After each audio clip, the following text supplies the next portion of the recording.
وہم کے next episode میں آپ دیکھیں گے کہ ایشل وہ سارے لیٹرز پڑھ کر یہ سمجھ بیٹھی تھی کہ جیسے سچ اس کے سامنے آ چکا ہے، لیکن اس کو اس بات کا معلوم نہیں کہ اس کے والد خاور صاحب نے سارا سچ اس کے سامنے توڑ مروڑ کر بیان کیا ہے۔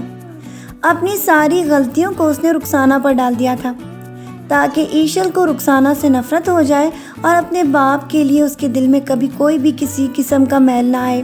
جبکہ رخسانہ بیگم کو جب یہ معلوم ہو چکا تھا کہ اب اس کی کوئی بھی چلنے والی نہیں، تو اب وہ ایشل کے پیچھے ہاتھ دھو کر پڑ چکی ہے، اور جو کچھ وہ اپنی ساس کے ساتھ ساری زندگی سے کرتی آ رہی تھی، اب وہ ایشل کے ساتھ بھی وہی دہرا رہی ہے۔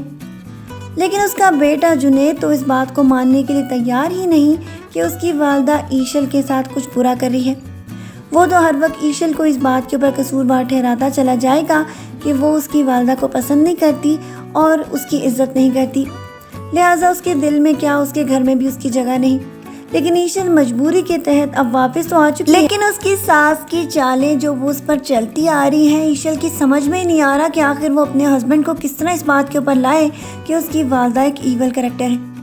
پہلے تو وہ اس کے باپ کو اس طرح پھنسا رہی تھی، اور اب جب کہ اس کی بیوی اس کے ساتھ رہتی ہے تو اب وہ اس کی بیٹی سے بدلے لے رہی ہے۔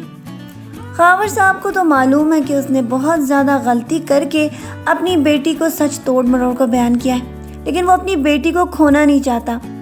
اب وہ کیا کرے؟ ایک طرف تو اس کی بیوی اور دوسری طرف اس کی بیٹی، یہ دونوں تو اس کی جان ہی لے لیں گی۔